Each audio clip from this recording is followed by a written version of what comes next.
Anyway, moving on to the next thing then.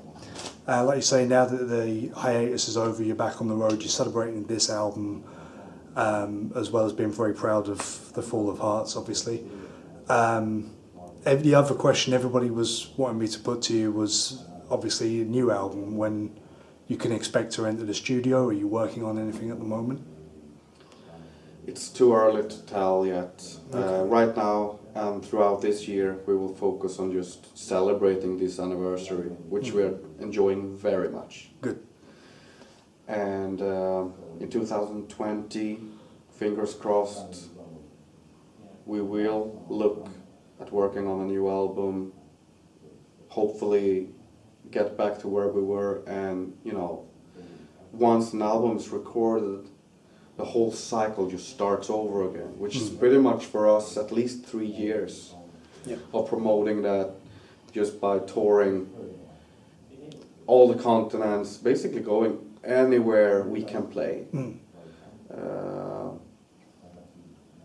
So it's too early to say any details about that yet, but that's definitely on our minds. Okay. Yeah. Cool. And it's like you were saying before, a lot of the time it comes back to the old albums and that. And obviously this isn't the first time you've revisited an album. You released a live album of The Great Cold Distance with the orchestra. I think it was in Bulgaria. Yeah. It's not a bad guess.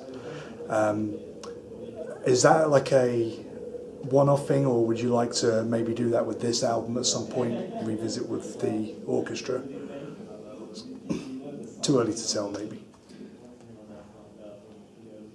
Well, you don't want to put it into this recipe thing that people just, where it's obvious and people just expect it to happen. It's like, then I always want to pull the rug and say we're not doing it, I don't want to turn it into a trend where people just expect it to happen for no reason.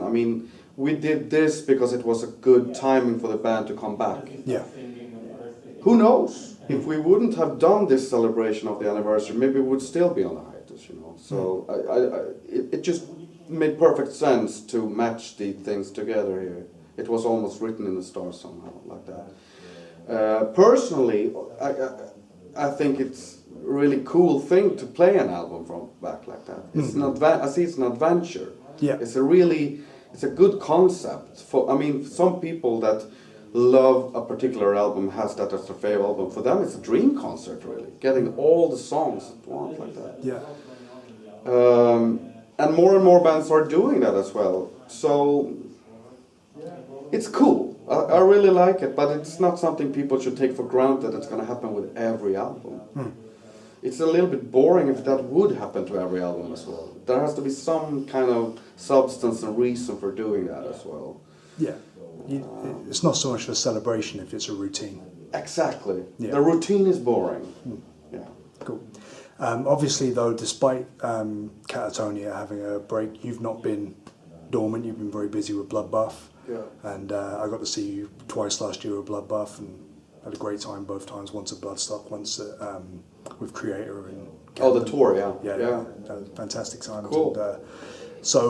And, if I can, I'd like to talk a little bit about the latest album there, The Arrow of Satan Nyström, which is a fucking brilliant album. Great. And I really like Nick in the band as well. You can tell. Of course, yeah. But I think he suits the band very well. He's got a great sense of humour that comes with it as well. No, we couldn't wish for a better frontman at this time. Me and Jonas, we're all PL fans, and just having me in the band was just such a cool thing in the beginning. And he's been mantling it so well.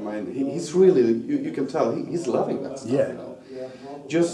It was a really cool thing, I think, for him to be able to really, put on those really old shoes of his again. Yeah. Re-exploring the death metal years and having fun with it again. Yeah. Especially with PL, it rubbed off on them as well. They're coming back and making a full turn almost, with the whole sound, and it's a really cool thing. And I don't get it, but he's still getting a lot of hate, There's a lot of people that just won't admit he is the new Bloodbath singer. Yeah. They just have made up their minds like he's shit, and they're just gonna keep bashing him until you know, end of days basically. Yeah. But no, I don't understand that either, because obviously the early Paradise Lost, well, I love all Paradise Lost albums, but the death metal vocals he does in the early ones are great, and he revisits them, like you say, in the newer ones. The stuff he's doing with Bloodbath is fantastic. I think, again, he just suits it very well. I mean, it was great for me because I saw Paradise Lost and Bloodbath for the first time in 1 week last year. I saw Paradise Lost in London, and then 3 days later I saw Bloodbath for the first time. And seeing the contrast from Nick in both sets was fantastic, and like you say, you can tell he's having fun. Yeah. And that makes Bloodbath a more enjoyable experience then, because you can see everyone's having fun. Yeah. Even though you're covered in blood and It's death. all about having fun. Yeah. Bloodbath was invented almost. I mean, we formed Bloodbath out of sheer excitement of playing old school death metal and having fun doing it. Yeah. That was the whole recipe from day one, and we're still doing that. It's still fun. Otherwise, we wouldn't do it. You know, it's sometimes I have been saying. I mean, I love playing with Katatonia. That's my main band. Yeah. But Bloodbath, I see sometimes as a vacation from that, because you don't have the duties. It's not. I mean, it's so straightforward. You don't have to think. It's muscle memory, all of it. You know, it's just about enjoying it. Yeah. And I'll do that as long as I can, you know, until you have to put me in a wheelchair. Get me the chainsaw sound, I'll still do it, you know. Good. With that being said, with the recent success Bloodbath has had, and now Katatonia is back, is Bloodbath now not put to rest or anything like that, but put to one side in order to... Bloodbath was always a side project. Yeah. And we, up until this point, we mostly did festivals. And the festivals don't really compete with your main activity anyway. Okay. Sometimes we actually do pull off double duties where we play with both bands at the same festival as well. That's pretty much common these days, actually. Yeah. Otherwise, there's no threat or competition going on, because once we do a Bloodbath album, it's done in a period of time where people just have to find gaps in their schedules to come in and out and doing it. It's not like we say, oh, this spring is going to be Bloodbath and we're not doing anything else. We're just filling the gaps where we can. Okay. Whereas with Katatonia, it's more of a strict schedule where we line up how everything's going to be. We record for a way longer time. We spend way more time in the studio. Yeah. But Bloodbath's more just like in and out, let's just rock it, you know. Yeah. So they're very different in every shape and form, these two bands, which makes it interesting being in both of them. Otherwise, there wouldn't be any real...